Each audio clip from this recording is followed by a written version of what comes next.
Greetings, Anne Marie with We Thrive at Life. I wanted to get in here and I wanted to share something. There's been, for me recently and throughout my life, a lot of interruptions, and those interruptions have caused me to feel as if I may be a little bit behind the eight ball. Although in my heart, I know that the Lord has me exactly where He wants me.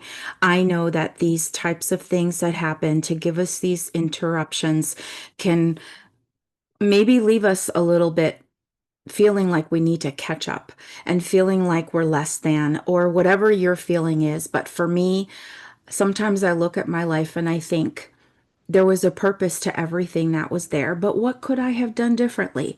Because let's face it, if we don't look at what we could have done differently, then there's no change or transformation in our lives. So these things that happened, especially a most recent diagnosis as of yesterday, I've really had to just look at my life a little bit differently and to restructure how I function as a business person, how I function as a friend, how I function just generally in life, to be able to do the things that I feel that the Lord has put on my heart.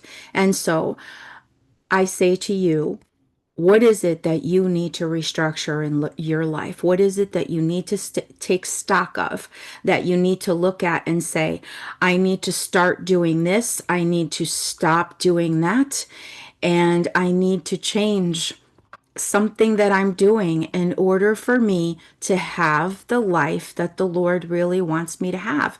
So, what do I start with? What do I stop? Things that aren't paying off, things that need to be rid in my life or put on a shelf or just get rid of altogether. And what do I need to continue in?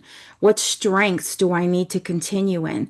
What things do I need to continue to do in order to have the growth that I feel the Lord wants me to have on my heart?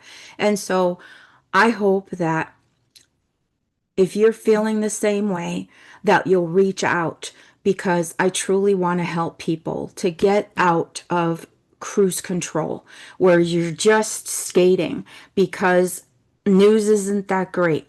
Things that happen haven't been the greatest. You've fallen, you can't get up, and I don't mean that jokingly, but you've literally fallen in your life and you've gone a few steps back while you're taking one step forward. And so let my hand be the hand that picks you up and allows you to go forward, so that when we have these interruptions, and interruptions will come, it's promised in the word, but how we get up from those interruptions and how we deal with them spiritually, physically, emotionally, and financially is what is going to get us through and catapult us to the next level that God has for us. Because if we continue to stay in the place that we are and not deal with what is happening, be like an ostrich, put your head in the sand, and not acknowledge what is happening around you, there will be no growth. You will be stagnant. And stagnation, if you think of a body of water or something else that's just sitting there gathering dust, it will stink eventually. And who of us wants to be stinky, right? So let's reach out. Let's work together. I have so many ways of helping, and I want to be of help to you. In my school community is my favorite place to communicate and to provide tools for people to be able to get back up from the punches of life and to help you thrive in all areas so that you can live the life that was stolen from you from these interruptions. So reach out. The notes will be in here, and you will have links to be able to find me, to reach me, and to take advantage of the tools that brought me from surviving to thriving, from getting off cruise control, and from actually driving on the path and the highway that God has for me. God bless you.